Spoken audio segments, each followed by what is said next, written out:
Hello, blessed and beautiful people. Welcome back to my channel. Michelle here.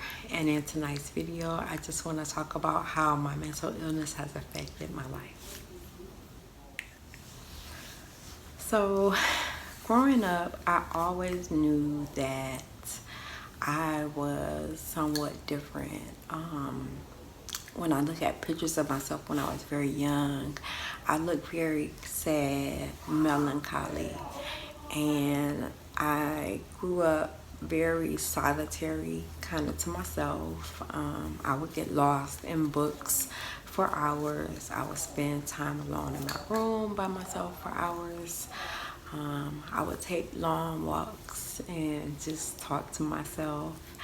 I had imaginary friends when I was young, and I often made up stories or told fibs, told lies about what was going on in my life to other people, because I really didn't want them to know the real me. Not only the truth about some of the things that went on in my home when I was growing up, which is something I'll get into at another time, but also just about the real me. I never felt that I fit in really with some of my peers and in my life when I was just speeding, just going, just accomplishing things, really getting things done. You know, I have 5 college degrees. I completed 3 of them within a year and a half.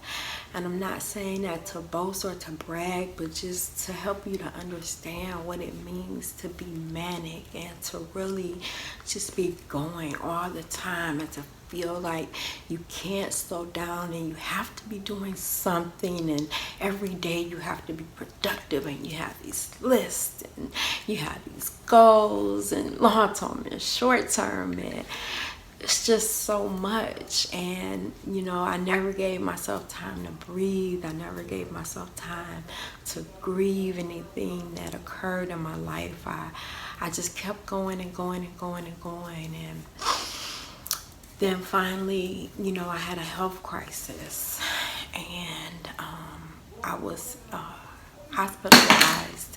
And after being hospitalized, I spent several days just by myself recuperating.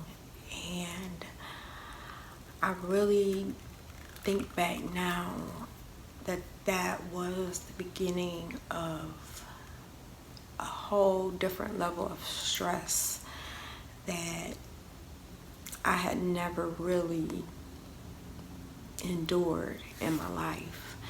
And it was a culmination of a whole lot of different things. It was me being ready to finally face a lot of trauma that had gone on in my childhood, and my family not being willing to sit down and discuss those things with me.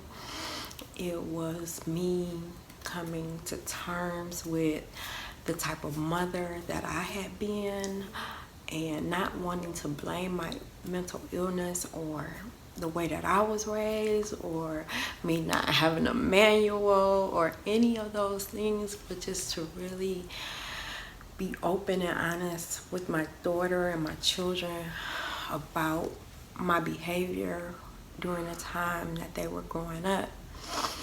Not being strict, not having rules, not requiring great grades and having high standards, but the angry outbursts and the spankings and the times when I took my anger out on them, when my depression and my anxiety and all those things that were going on inside me bubbled up, and I didn't know how to push it back down anymore, and it just overflowed onto my children.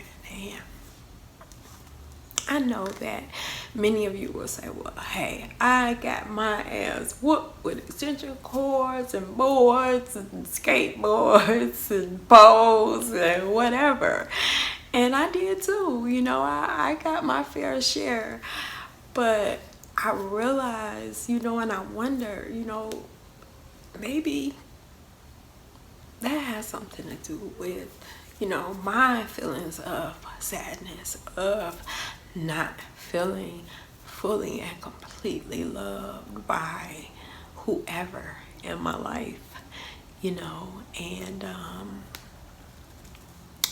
I just wonder if all of those things came together at that one time and it caused me to go into a place that I had truly never been before. I had never heard voices in my life, not in this way, of when I had what I call my major mental and emotional breakdown. And some people may find it funny, and I've never really even talked about this with my therapist or my psychiatrist or anyone, but the voices that I heard were those of President Barack Obama and comedian Mr. Steve Harvey. And Mr. Steve Harvey would always tell me to do wild and crazy things, like save my urine and give it to people and bake a cake with poop in it, like the lady did in the movie The Help, and send it to the church with my children,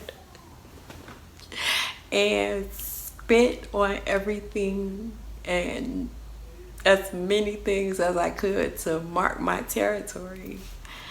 So I did.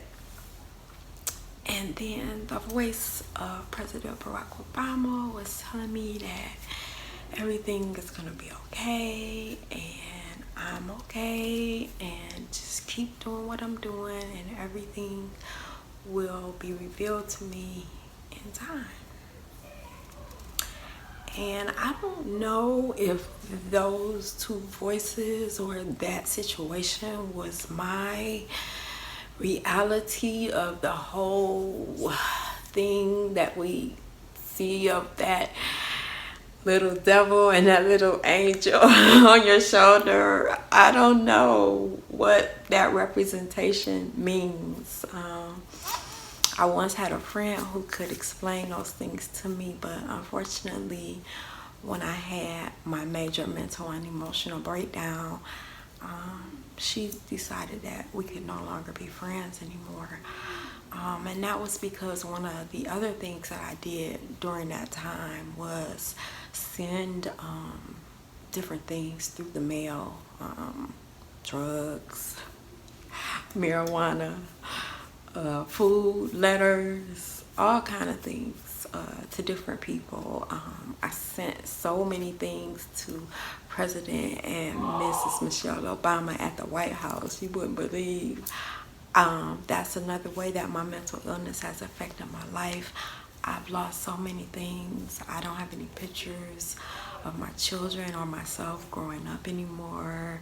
Obituaries that I had of practically every person in my family who has passed away. Just a lot of things. Clothes, just stuff that doesn't really mean anything. So, I mean, it's gone now, but sometimes I regret it. Another way that my mental illness has affected my life is that there are a lot of things that I find myself afraid to do anymore that I used to do because I wonder if it contributed. I had gotten into working out on a regular basis, and I was really getting myself to where I wanted to be as far as how my body looked. And I remember one night at home, I just was overcome to the point where I stopped eating, I stopped working out, I just stopped doing a lot of things that I once did, and I really can't pinpoint it. The doctors have given me many diagnoses: schizophrenia, bipolar disorder, psychosis, just different diagnoses. And at one point I was like a zombie. I was zoned out on drugs, and my children were making fun of me, and people were telling my mom that I just looked like I was spaced out. And I saw a picture of myself at my uncle's repast, and I looked just so not myself. And that was another reason why I decided to do YouTube, because for a long time I couldn't even look at myself. I felt so ugly, and so just, I felt like I looked like I was crazy. And I don't say that to offend anyone with a mental illness, but I mean, that look that we get when it giving us drugs that are too strong or that we should never have been on, and we just can't break outside of ourselves. And I speak for myself because I felt so trapped in my body. I couldn't put a coherent sentence together. I no longer felt articulate or intelligent. I just felt so lost and so helpless. And I just didn't understand how I have always my life been able to do any and everything that I put my mind to, and I prided myself on being educated and loving to learn so very much. And it was at a point where I couldn't even read a book. I couldn't even hold a thought. I couldn't sit down. I couldn't sit still. I would just pace the floor, and I would stare out the window, and I would just take long walks. I just talk to God, just cry out to Yahweh, just beg the universe to bring me back into balance with myself.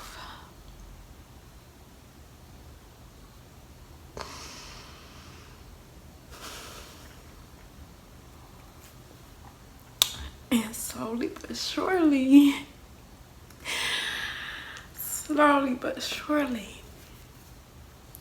I move forward. I used therapy,